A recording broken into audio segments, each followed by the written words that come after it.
voz, né, na, na outra oportunidade que a gente estava conversando. Então, a Hum. primeira pergunta, vou te fazer a pergunta de novo. Então, você entrou no grande time da Mansão do Caminho como? Eu entrei no ano de 2000. Eu fui fazer parte de um projeto de jovens, né, aprendizes na Universidade Federal da Bahia. E aí lá tinha uma das assistentes sociais que estava fazendo a entrevista com as pessoas. Ela se simpatizou muito comigo. E daí perguntou minha família sobre mim e tal. E disse que ela também tinha uma instituição. Se eu quisesse participar também nos finais de semana de algumas atividades que ela fazia nessa instituição, que era próxima à Mansão do Caminho. Eu disse a ela que tudo bem, então poderia participar sim. Quando foi no sábado, eu fui encontrá-la, né, nessa instituição, passei a parte da tarde toda, gostei muito, muito bem recebido. E aí, quando terminou as atividades nessa instituição, ela perguntou se eu queria assistir uma palestra espírita. Aí eu falei, tudo bem, posso ir sim. Desde que a senhora me leve em casa, né, porque eu morava muito longe. Desde que a senhora me leve em casa, então eu posso ir sim, sem problema nenhum. E aí fui. Aí quando eu cheguei lá, eu vi a palestra, gostei muito, foi a primeira vez que tinha encontrado com o tio Divaldo. E aí, atrás, que tinha o tio Nilson ficava muito na entrada do centro, nas primeiras cadeiras, ou nas últimas, vamos dizer assim. Para quem está chegando, são as últimas cadeiras. E aí depois eu vi ele, e aí me lembrei que 2 anos antes de estar naquele momento com ela, eu tinha ido com um vizinho meu, que ele fazia curso na Mansão do Caminho também, na padaria. E aí ele perguntou se eu queria ir tomar um curso também lá na mansão. Isso 2 anos antes daquele dia. Aí eu fui, falei assim, tá tudo bem, eu vou com você. Só que quando eu cheguei lá, eu tinha mais ou menos uns 13 para 14 anos, e eu queria ficar na parte da gráfica.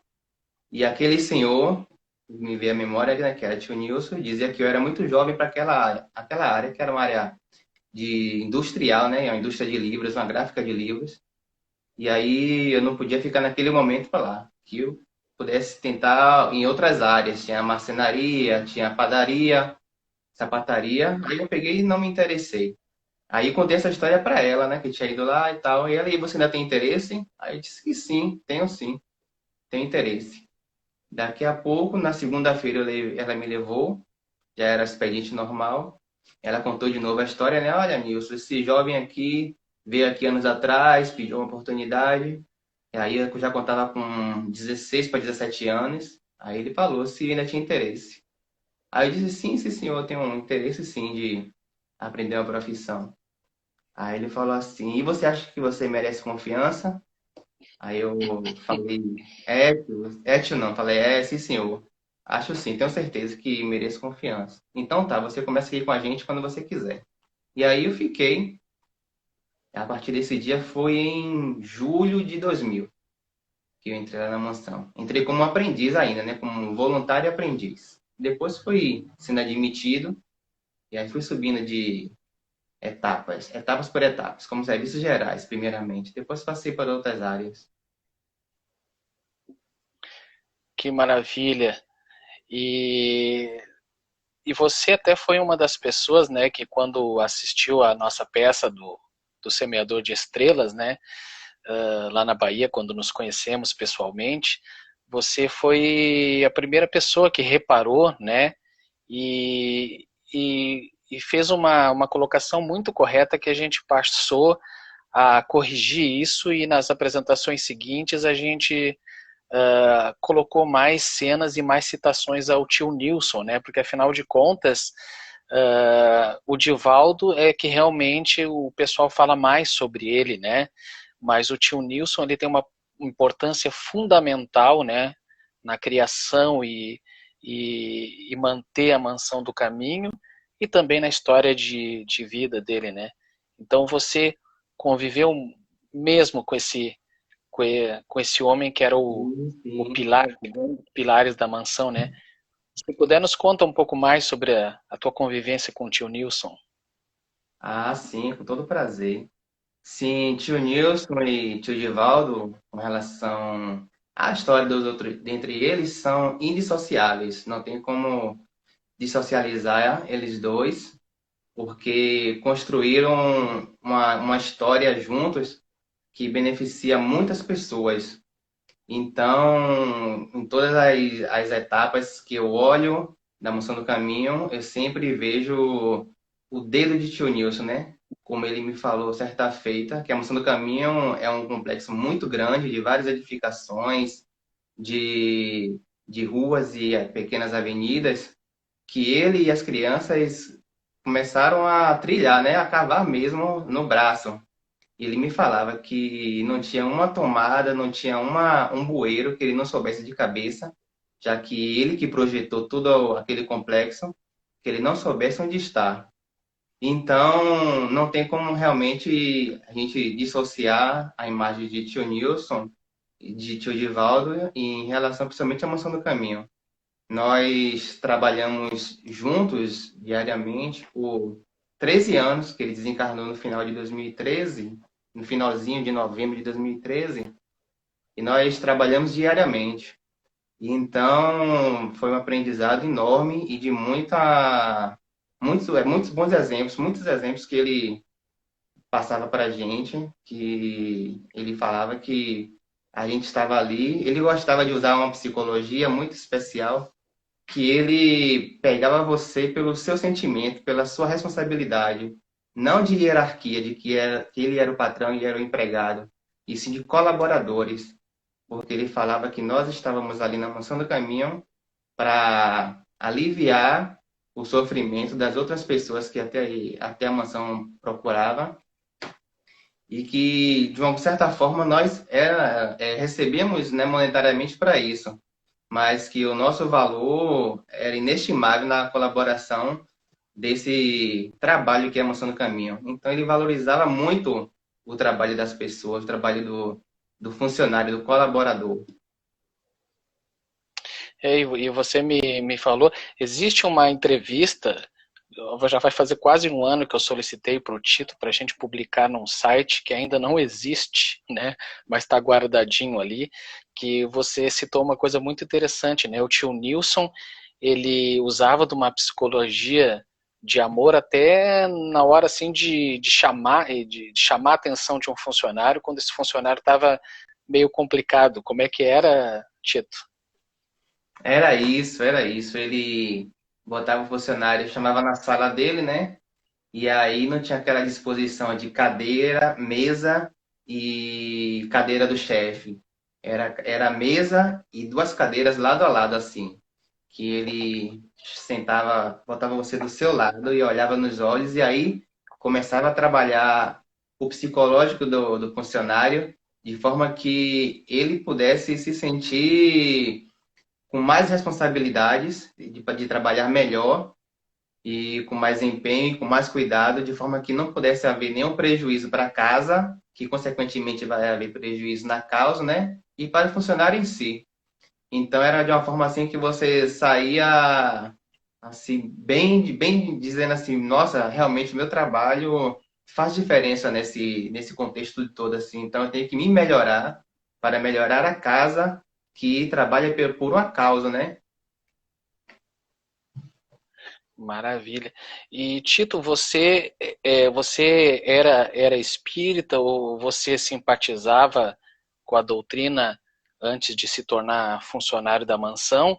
E se você, nesses anos todos de lida, você já presenciou algum acontecimento mediúnico que mesmo que se você não acreditasse, você passaria a dizer, nossa, essas coisas existem. Ah, essa é uma pergunta muito bacana, porque na minha família toda, somente eu sou espírita. Minha mãe é simpatizante, ela respeita muito, ela pergunta, ela admira muito o tio Divaldo, assim, e ela é protestante, não que ela é protestante fervorosa, assim, cabeça fechada, né? Ela é muito aberta, muito compreensiva e admira muito o tio Divaldo, né? E a Mansão do Caminho. E aí eu me tornei espírita depois que eu entrei na mansão. Muito embora eu já tenha aquela concepção meia que ainda bruta do que seria a doutrina espírita, porque e a reencarnação, porque foi uma das primeiras perguntas que aquela senhora lá na UFBA me fez quando eu estava fazendo a entrevista para participar de um projeto na UFBA, que ela me perguntou se falou dos meus olhos e tal, falou da minha família e depois Uhum. perguntou se eu acreditava em vida após a morte ou vidas passadas, vamos dizer assim. Aí eu disse a ela que sim, que acreditava. Te dei ela a concepção de que acreditava na reencarnação, que nós temos um propósito de reencarnar várias vezes, de melhoramento, que a vida não é uma só e acabou. E aí depois ela me levou para a instituição, e aí quando eu comecei a trabalhar na Mansão do Caminho, que eu não sabia que era uma casa espírita, e aí que eu comecei a ligar os pontos.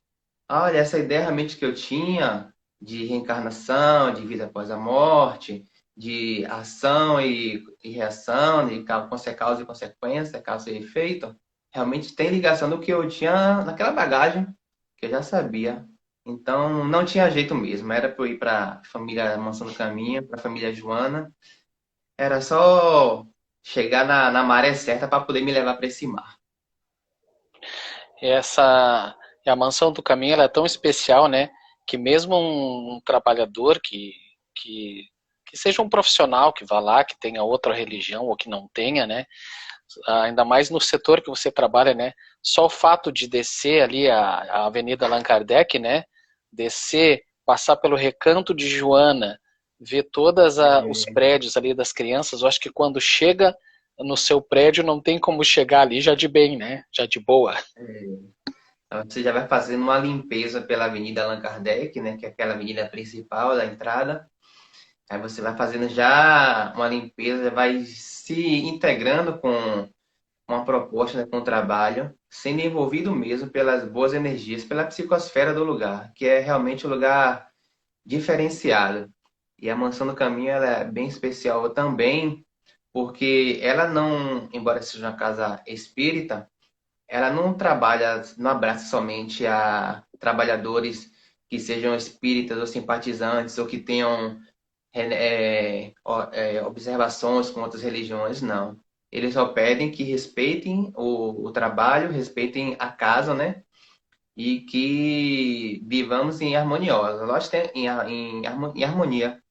Nós temos vários trabalhadores de determinadas nomenclaturas da linha protestante e tal, mas que respeitam muito mesmo a casa.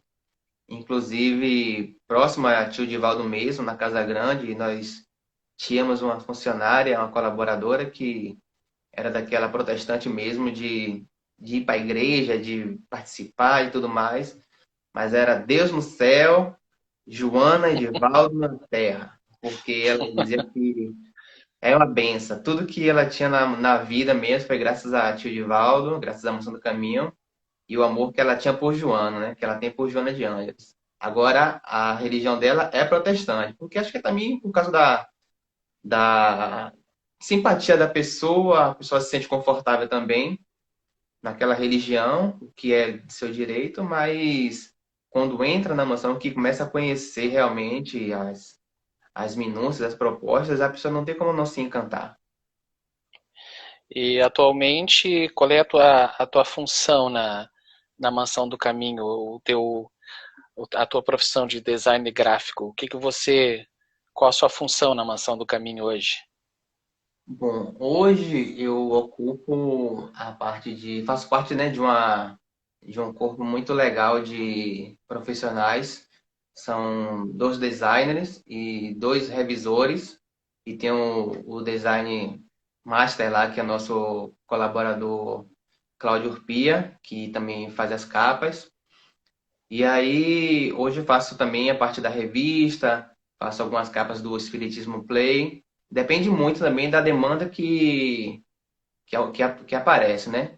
Mas essa posição que atualmente eu ocupo, que já faz até um bom tempinho, ela obviamente não foi de uma hora para outra, até mesmo porque eu entrei na mansão totalmente verde, né, como nós dizemos aqui, precisando de umas arestas para serem dilapidadas. E foi o tio Nilson que fez esse trabalho, porque eu comecei como voluntário, aprendiz na área da produção, onde eu fazia mesmo os livros, né, que hoje já não existe mais. E aí depois eu passei a ser serviços gerais, ficava lá também limpando a área da produção e olhando os maquinários e tal, como todo serviço aprendi início mesmo. Aí quando foi um dia, eu limpando a sala lá dos computadores, a chefa perguntou se eu sabia mexer em computador. Ah, eu disse ela que sim, sabia, você sabia digitar. Ela falei, sim, eu sei digitar sim. Na verdade, eu não sabia digitar, eu tinha uma noção, mas eu disse ela que sabia. E aí, então amanhã você vai vir aqui fazer um teste para digitador dos livros. Aí eu, tudo bem, então. No outro dia, eu já sabia ligar o computador, abrir pasta, abrir programas e tal.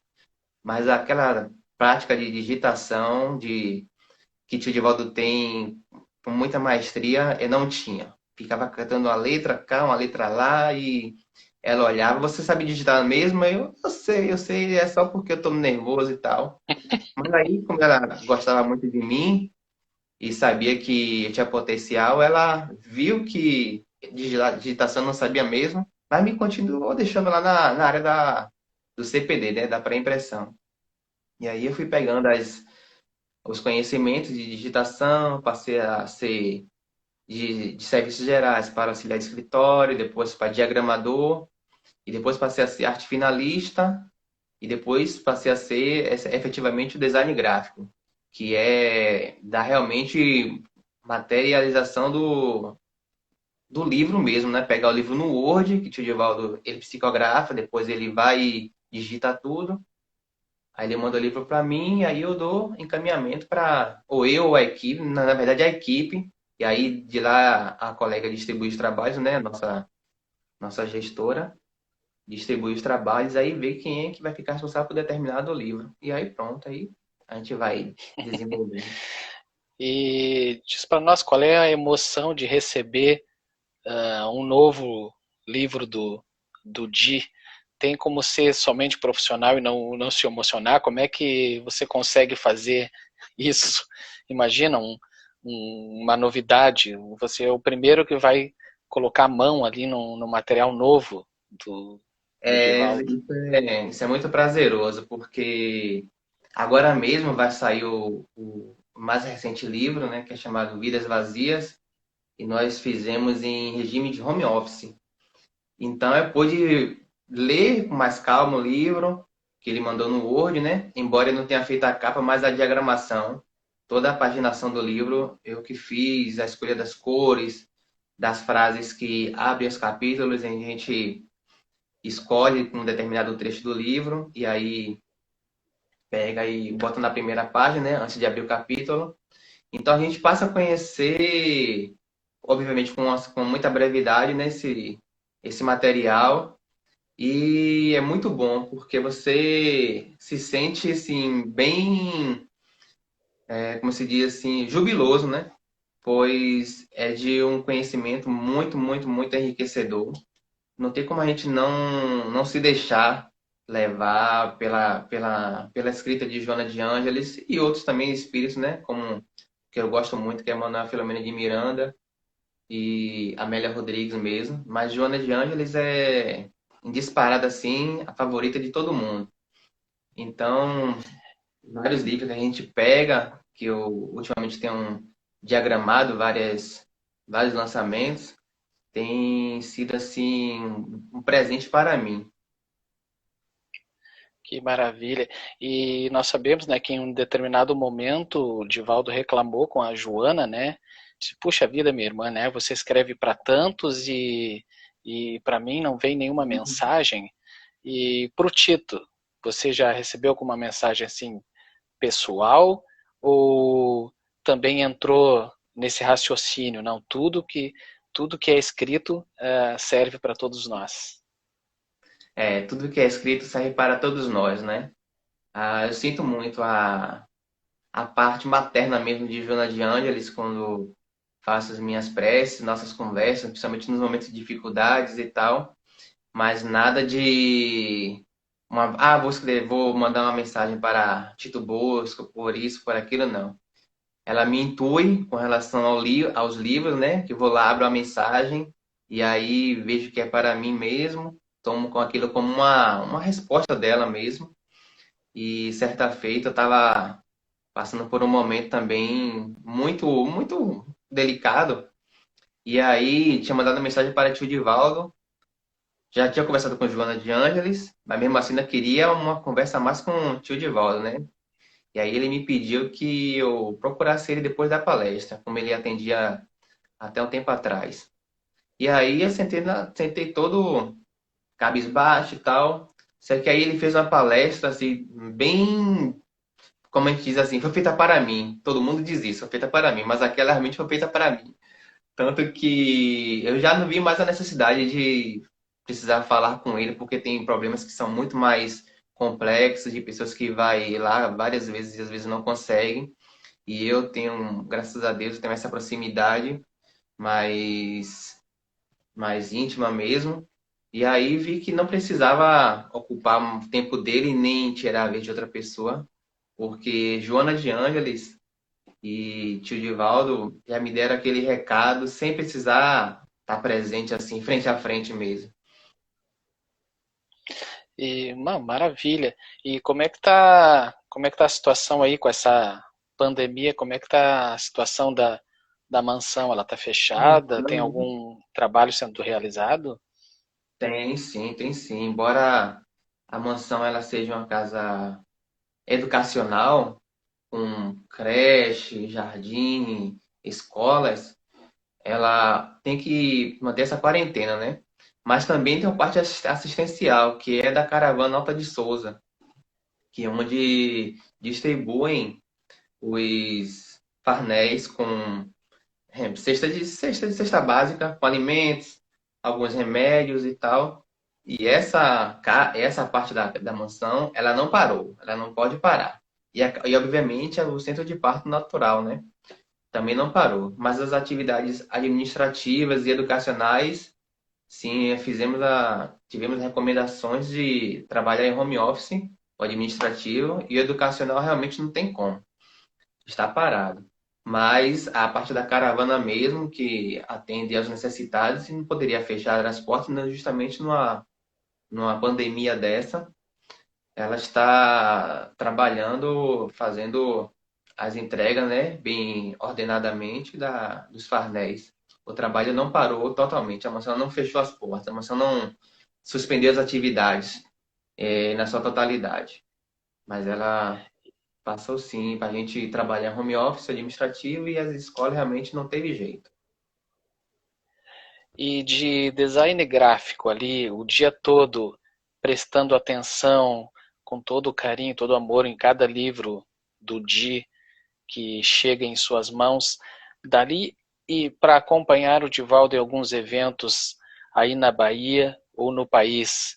Conta para nós um pouco desse, como você começou a acompanhá-lo nessas atividades e se dá para resumir, não sei se como dá a alegria, as sensações que é fazer esse tipo de trabalho em conjunto com ele e com toda a equipe da Mansão do Caminho.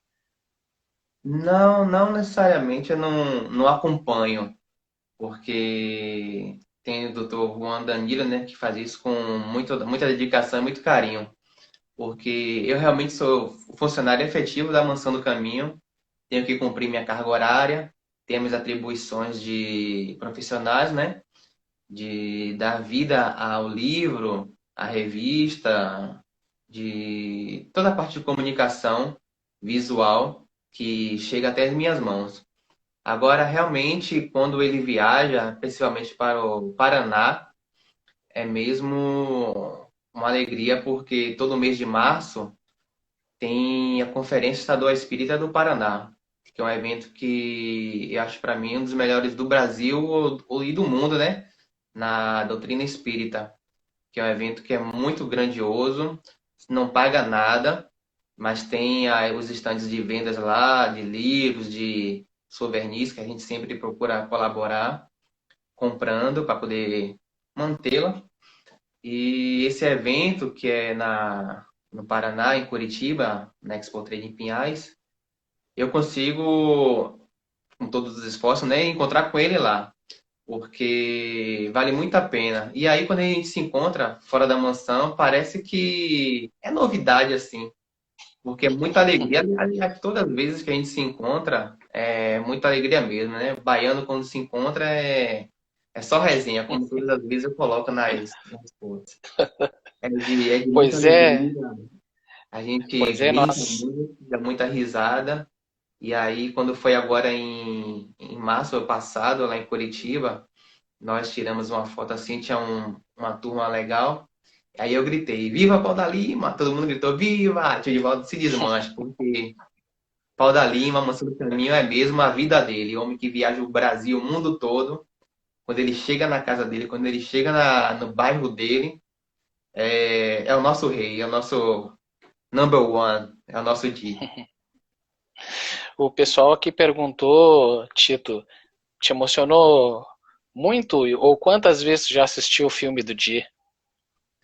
Ah, assisti, acho que agora 4 vezes, 4 ou 5 vezes, 4 vezes, aliás, mas ainda falta assistir mais uma.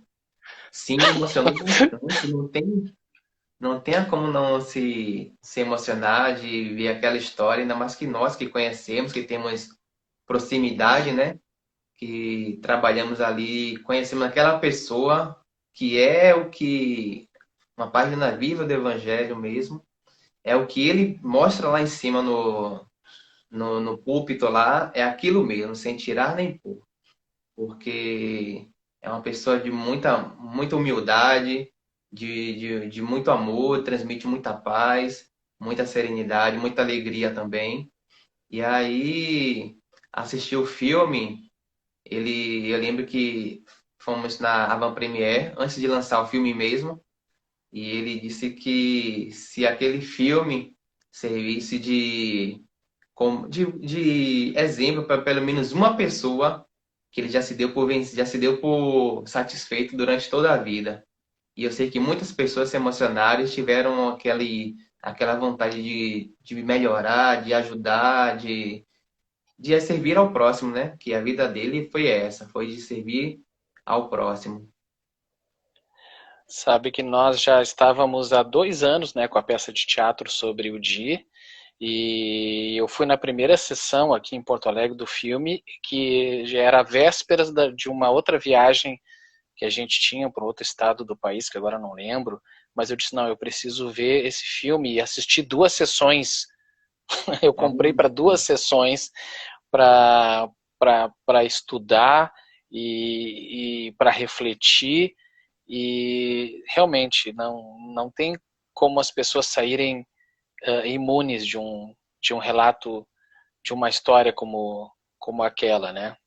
E outra coisa, né, Tito, a gente ficou de se encontrar, né, para almoçar e no fim não deu na nossa passagem aí por Salvador, né? Qual é o lugar mesmo aí, né? É no Pelourinho? Diz pro pessoal aí o lugar bom do almoço lá.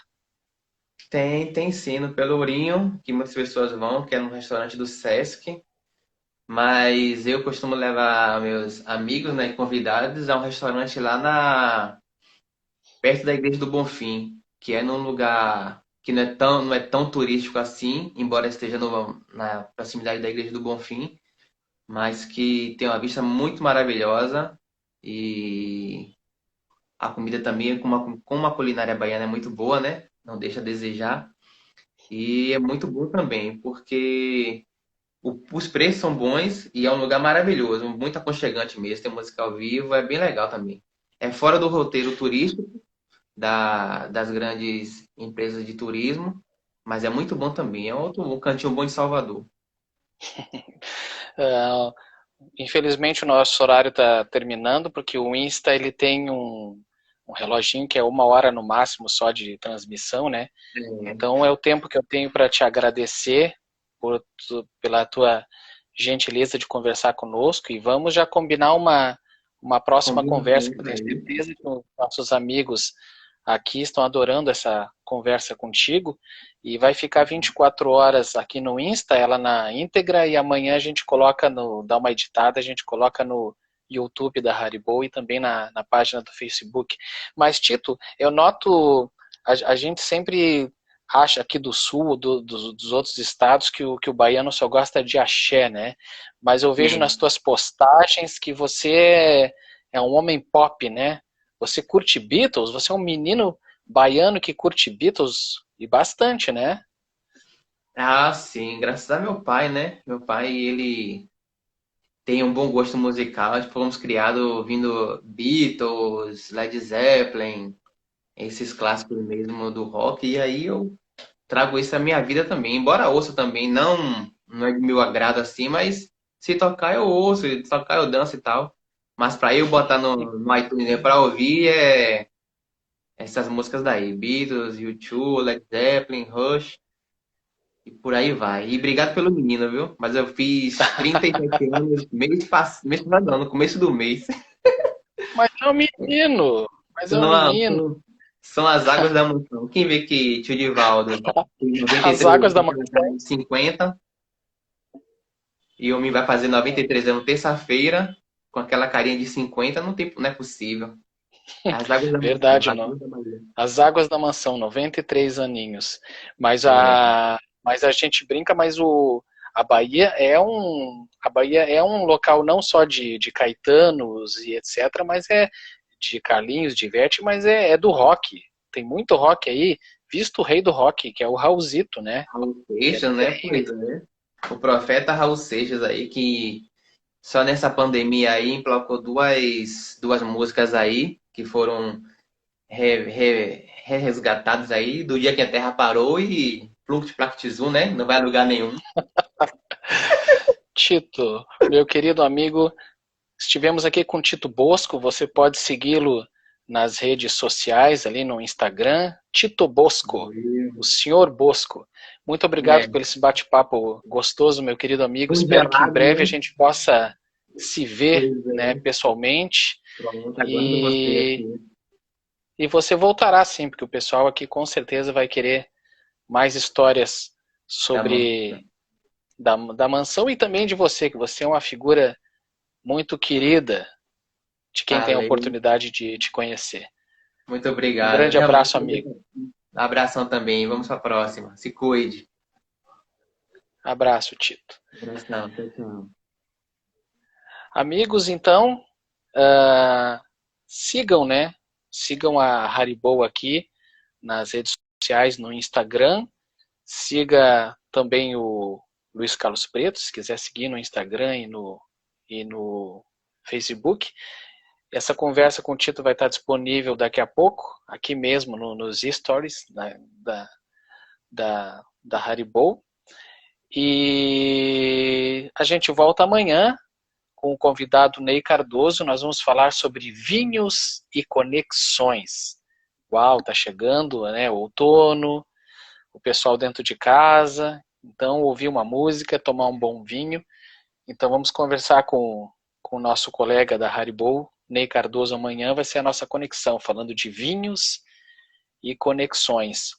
E rapidamente, falando para você, nós estamos abrindo um trabalho, ofertando um novo tipo de trabalho para os nossos amigos, que é a HB Comunicação. Ou seja, se você tem uma empresa e não está conseguindo ter o cuidado necessário para suas redes sociais, entre em contato com a gente, que a gente tem uma equipe bem legal para cuidar da sua rede social, do seu serviço, da sua empresa. 18 segundos restantes. Beijo, Sabrina, Marcos, Mel, Mariana e todos os demais aqui que me deram tchauzinho. Encerrando a conexão Haribo, beijos pretos, boa noite, até amanhã.